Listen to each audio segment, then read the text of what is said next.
Welcome back to Whiskey Politics and the Ricochet Podcast. We are here at the Weekly Standard Cruise in between no man's lands, I think, and I'm here with Erick Erickson from the Resurgent.com, and you may recognize Erick from CNN, Fox News. He's on WSB Atlanta, has millions of listeners, and thank you for taking the time. Glad to be here. Appreciate it. We had lunch yesterday, and you were chatting a little bit about the lead up to the election and some of the health challenges and incredible challenges of the last year during the election. And for those that don't know, you had your concerns about Trump. Right. And you voiced them. And in fact, I think you disinvited him from a forum at one point. Yeah. How did that impact you, and what results occurred from that? Well, so last August, I had my last RedState gathering. It was my last year at RedState before I moved to start the Resurgent. And during the day after the Fox News debate in that August, he made those comments about Megyn Kelly. And I called his campaign and asked if they would either apologize or clarify what he meant, because the implication was she had hormonal issues, asking him questions. And the campaign refused to clarify, refused to apologize, and at the time, in retrospect, I thought, this is going to be so much of a distraction. We've got all the other presidential candidates here. I can't invite him here if he's not either going to clarify or apologize. Now, of course, in retrospect, it became more of a distraction by having uninvited him from the event, and I didn't want him there if he wasn't going to apologize. I had my daughter there, my wife, given the comments. Immediately, people started calling the hotel, asking to get in touch with me, filled up the voicemail at the hotel, leaving death threats and hate mail. We had protesters at the hotel. So I knew there was something going on. And it continued over the month. My kids could no longer check the mail because of the mail we were getting at the house, but it kind of went away. And at the time I said, if he's the nominee, I'll vote for him. And really my thinking was, this guy's not going to be the nominee. I'm safe to be able to say this and just not have to deal with any more controversy, because I knew what would happen if I said there's no way I could vote for him. I get more of that. But fast forward to February, and about this time I'm starting to have just allergies. It's beginning to be harder and harder time breathing. And on the Acela Express, God help me, I was on a book tour. My book had come out in February, and I wrote a piece and just said, listen, I can't support this guy. It looks like now he could be the nominee, and I feel like I got to get on record and say he can't beat Hillary Clinton. All of the polls have shown that he's going to be the Republican nominee if we don't do something. Thus far, those polls are right, and those same polls are showing he's the one guy who can't beat Hillary. And we got to stop him. I can't support him, and I think others need to speak up as well. Well, obviously the polls wound up being wrong, but after saying that, we had people show up at my house to threaten us. We had people, one man in particular in the grocery store, yell at my kids. We had to have armed guards at our house. My wife was yelled at and questioned, and people in our church began cornering me on the way into the sanctuary, upset with me, angry, demanding I reconsider, and what am I doing to Christians in America, and it descended from there. While all of this was going on, it turns out I wasn't having allergies. My lungs were filling up with blood clots. I had about 30 blood clots in my lungs, which my doctor had never seen anyone live with more than 3, but they were really small. It looked like I had some large ones that had shattered. And I wound up being in the hospital for a week and a half on stroke medicine. They treated me as if I had had a stroke on the same medicines. The day that I went into the hospital, my wife was diagnosed.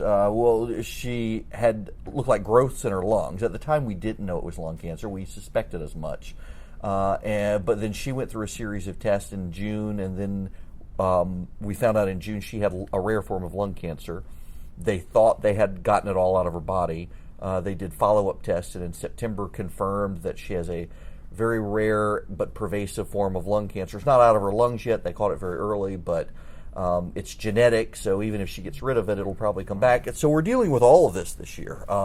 It's like spiritual warfare, political warfare, personal stress, all going on. 2016 has been a very terrible year. Yeah. And then Trump won. Well, thoughts and prayers, obviously, with your family, and obviously it impacted you significantly.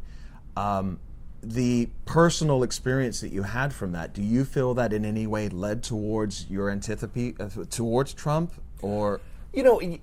After what happened in August, and then when I started really criticizing him at times over Christmas and into January, the amount of hate that I kept getting and his behavior as well, it just more ratified in my mind that this is really unhealthy, that he has tapped into legitimate grievances. And I said this repeatedly throughout the time, that not all of his supporters are bigots, racists, whatever. He's tapped into some legitimate grievances that both parties have ignored. But the way it's manifesting itself and the real level of hate that he is inspiring them, the rise of the alt-right and stuff, was extremely unhealthy. And the fact that he was egging it on, as opposed to realizing that he had rooted out something unhealthy, he was trying to capitalize on it and drive that energy, I thought was really bad, and I still think is very bad. We have a president of the United States who I cannot show to my kids as a role model in any way, shape, or form. He's not a good role model for my kids. And whether I like President Obama or not, and I don't care for any of his policies, he's a good dad. Yes. You got to say that about him. Yeah. He is a guy who I can look to my kids and say, listen, you can disagree with this man on everything, but we could at least have him to dinner. I don't know that I can say that about Donald Trump. Do you feel, a lot of people are saying that the alt-right, if you watch CNN, they're prevalent in the Republican Party, okay? Other people say it's 200 people. Right. Okay? Obviously, not everybody that voted for Trump feels that way. And a lot of people, I mean, some of the reasons that we talked about, you said that Trump won possibly as a counter to the political correctness that we have in this country. And people were just sick and tired of it. Right. And that's why, and they said, all of those things I don't like about him, be damned, I just don't want more of this. Yeah. Well, and to some degree there was that. I mean, you've got the rise of Black Lives Matters. If you say all lives matters, you're a terrible person. You got what's happening on college campuses. You have Christian bakers and photographers and florists being hounded out of their jobs because they want to try to live their faith through their businesses. And so there was a big backlash to that. There was a backlash to the idea that Washington takes care of itself while guys in the Rust Belt are losing their jobs. People in Washington are hunky-dory, and I totally get that. At the same time, there were people who looked at political correctness and said, what it means is I can be a mean, ill-behaved person. And they interpret conquering political correctness by being just a terrible person. And that's not political correctness. You can be against political correctness and still be polite. And the way it manifested itself with some people was just that they decided they could let out their inner jackass. And I don't think you can. How significant of a population within conservatism, libertarians, right, Republicans? I don't think is there a percentage in your mind? I don't know that it's a percentage, and I don't think it's that large. But the fact that it got emboldened, and now we see the press trying to normalize it, not only as part of the Republican Party, but this is a really big thing, it makes it more acceptable to some people, which I think is a really bad thing. I mean, the way you have the New York Times and CNN and others having covered this alt-right group in Washington, nobody's heard of these people. It really is only a few hundred people who met in that group, but they're portrayed it now as some larger-than-life movement. I say all the time there's that section in the New Testament where Jesus casts out the demon and asks the demon his name. It says, we are legion, for we are many, and he casts them into the pigs. And I say all the time that after the pigs ran off the cliff and drowned, they all got Twitter accounts. And that's what we're seeing here is some really nasty people have multi-thousand numbers of Twitter accounts, and maybe it's 5 guys in a basement somewhere with 2 million Twitter accounts, and it makes it seem larger than life. The press then treats it as larger than life, so then it becomes thought of as larger than life, and if it's that big, maybe I can join it, and that's the problem. So, in other words, you don't believe it's that big? No, I don't believe it's that big at all.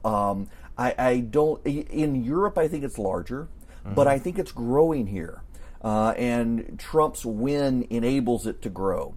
And it makes, I can't tell you how many times I've said this, and it's becoming cliche for me to say it, but Trump had this unique ability to bring out the worst in a lot of people, myself included at times. And he made a lot of people comfortable with bringing out the worst of themselves. And I think the more people get comfortable bringing out the worst of themselves, the more it can fuel a group like the alt-right to grow. Okay, so shifting gears a little bit, I think a lot of the folks that were concerned and voted for Trump would say that they have been just bludgeoned to death over identity politics, and it was almost an angry reaction, and saying, I'm going to pull for him anyway because the New York Times is, calling me a deplorable and Hillary Clinton, and because I have free market tendencies. Because I believe in culture issues, and because maybe I'm religious, or even if I'm not religious, I believe in family and home and no entitlements, taking care of my own. I do and think now that I'm a was the majority deplorable, of them. Yeah. and that's a majority. So if that's the majority, do you foresee the future next 4, maybe 8 years, who knows, as geared towards focusing on those issues that those people really cared about, or is it going to be some of these extreme issues, racial issues that some on the alt-right focus on? I hope that it isn't the alt-right. And I'm glad that Mike Pence is in the vice presidency, and it looks like he's really steering the transition. And, Jared Kushner and Ivanka Trump have so much influence, and they're not the alt-right. And I've read some articles that try to say that they are. They're not. In fact, I'm worried about Ivanka Trump trying to push her dad to the left on a bunch of issues. Yes, entitlements. Yeah. So I'm hoping that we do get to focusing on the issues I care about as well. And I do include political correctness in that, religious liberty issues, economic issues. That is my hope. And I think that a guy like me who got the election so fundamentally wrong, I owe Trump a level of humility to say, if I got that much wrong, I've probably gotten other stuff wrong as well. So let's give him the benefit of the doubt. And now the interesting thing is, now that I'm saying this, I'm getting all the hate mail back from the left that we can't give this guy the benefit of the doubt. Well, I mean, the people saying we can't give him the benefit of the doubt are the people who, like me, thought he could never win. And now they're mad at me for saying, listen, guys, we got the election fundamentally wrong. We believed the data was wrong, so maybe we should let this play out and see what he does. I mean, he is going to be the president. We should have a vested interest in the president succeeding. I wanted Barack Obama to do well, although I knew what he was very accurately, and ultimately hoped that he failed because I didn't think the country could succeed. Policies I hoped his policies failed. Yes. So I think we ought to give Donald Trump the benefit of the doubt, and if he does half the things he said he was going to do, then I think everything will turn out. My ultimate foundational fear, though, is that it turns into identity politics for our side, and you're either on our team or their team. I mean, what are the identity politics of the right? I think the identity politics of the right, by and large, are you got to be for church in state. You got to plant your flag waving cultural Christianity, which isn't really biblical Christianity. You've got to be, we're going to see protectionism now come out among Republicans, not conservatives, but Republicans. And there are going to be some conservatives who say protectionism is conservative, even though it's not. And what we're really going to see is, just as the left under Barack Obama tried to put people on teams, I think we're going to see Republicans try to put people on teams. You're either on Trump's team or you're on the other team.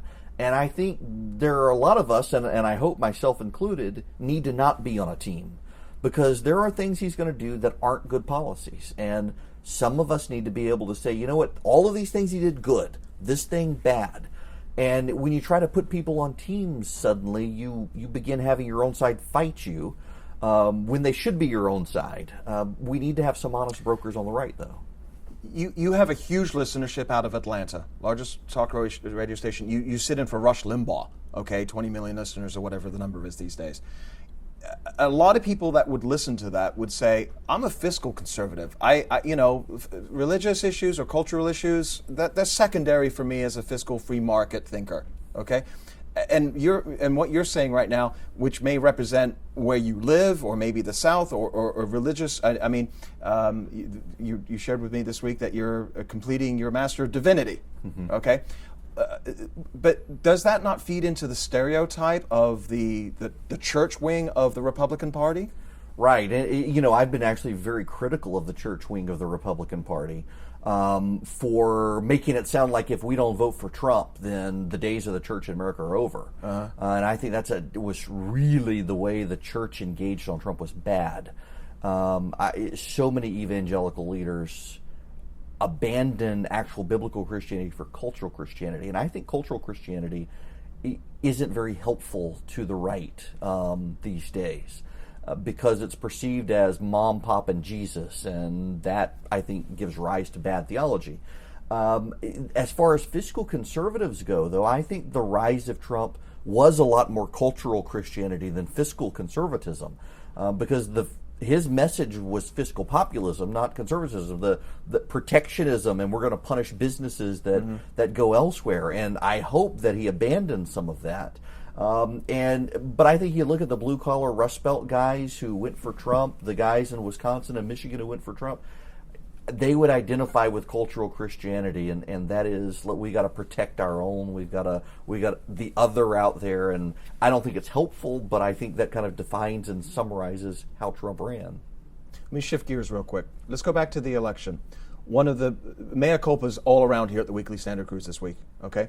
But one of the biggest mea culpas that I think we were all waiting to hear from was from the media, and we haven't heard that. No. In fact, they're doubling down, okay? You mentioned that the polling is about data, and that data historically has been usually correct, but now it's more about gut. Right. Yeah, listen, I was a political consultant and a lawyer for a number of years, and I shaped polls, I read polls, I conducted campaigns around polls, I did mail and the TV, and you name it, and I've always relied on the polling, and that's why I was so against Trump this time. The data said he wasn't going to win, and the polls were right in the primary, so why weren't they right in the general? Well, it's clear now they weren't right in the general because of a lot of confirmation bias among pollsters and the media. And that confirmation bias among the media continues to this day. They look around New York and Washington, they see people like them with the same concerns as them. They have no relation to people in flyover country. That they derisively call it flyover country. And that affects the polling. You know, they did go back and readjust the exit polling based on what we now know was the correct turnout. And the way things shifted, for example, one of the exit polling points showed that Trump Democrats thought that Hillary Clinton was more concerned with transgender bathroom issues than with putting people back to work. And that's why they went for a guy like Trump, economic issues. If anything, Donald Trump is the ultimate legacy of Barack Obama. He created this identity politics fight, telling people get in your neighbor's face, bring a gun to a knife fight, encouraging people, remember during the Obamacare fight, to report their neighbor if they were peddling lies, forward their emails to Linda Douglas at the White House. And that gave rise to this combativeness on the right that we've really got to fight back. As Ross Douthat of the New York Times, I think, made a great point. You create among Christians and blue-collar voters and whatnot an existential crisis, well, they're going to fight back. With that, polling, especially where you live, you're in Atlanta, and you're talking with a lot of different demographics, including African Americans, many of whom you said ended up voting for Trump. Yeah, I was amazed the number of people who would come up with it. In fact, I took my wife to Emory to one of her oncology appointments, and the guy who ran valet recognized me. He came up to me, shook my hand, and he said, I listen to you all the time. Don't agree with anything you say, but I love your show. And then he said, but my dad is voting for Trump. He said, and he's voting for Trump because he voted for Obama and his life didn't improve. And if we got the first black president and our life's not going to improve, well, then maybe we do need to blow up the system. And I heard that so many times. I had black women call my show and tell me their husbands were voting for Trump. I'd see people in the grocery store in Atlanta and around going to the mall, and it was always typically black men or black women saying it was their dad or their husband who voted for Obama. Their lot in life didn't improve like they expected, so damn the system altogether. Let's vote for Trump. And see if the inner cities improve over the next 4 years, and maybe he's got a whole new demographic. He could completely reshape the party. I mean, the amount of Hispanic vote that he got surprised everybody, I think. Yeah, it did surprise a lot. In fact, I got to tell you, I got an email from the Mark Zuckerberg group after they reassessed the polling, and they showed that, in fact, he got more of the Hispanic vote than Mitt Romney. I get this email from, what is it, Forward or whatever, FWD or whatever, the Zuckerberg group, saying, if you go into the media and this issue comes up, you need to refocus on our polling that showed he got less Hispanic vote than any Republican going back to Ronald Reagan, shifted away from the exit polls. That's how scared they are of that data. It's incredible. So, last question for you. Obviously, a very emotional run-up to a very emotional year and an election. You're conservative, though, and you've, as with others here at the Weekly Standard, magnanimous, you've said, I want him to succeed. I want him to achieve the values that I hold dear to me. These are your words. How does he succeed as a president? What would be, let's go to the 100 days. What do you want him to attack first? If I were Donald Trump, and it's not the sexy issue everyone wants him to attack first, going after the bureaucracy, I think, is the first thing. It is clear under Barack Obama that he could have slept for 8 years and the federal government bureaucracy would have still gone after small businesses, coal miners, oil companies. That's got to be cleaned up. It really does. I think his Supreme Court picks and judicial picks will be extremely influential, and I wish him well in that. But really, I've got more of a, I always hate to use the word meta. It's such a snobby thing to say, but my meta concern hope for Donald Trump overall is that where Barack Obama pitted group against group to enact his agenda, I hope Trump doesn't do that. I hope he doesn't try to demonize one group to advance another group's issues, which is what Obama really did. And it gave us Black Lives Matter. It gave us Donald Trump. If Trump can build a coalition to advance his issues without making the people not in that coalition look like bad guys, I'll consider that a win. Very good. Well, I appreciate you taking the time. I understand you have a book that's coming out. It's I haven't even finished writing. You haven't even finished writing. It'll be out at around graduation time next year. Okay. Well, I wish you the best of luck, and thank you much for your time. And on behalf of Ricochet, thanks. Thank you.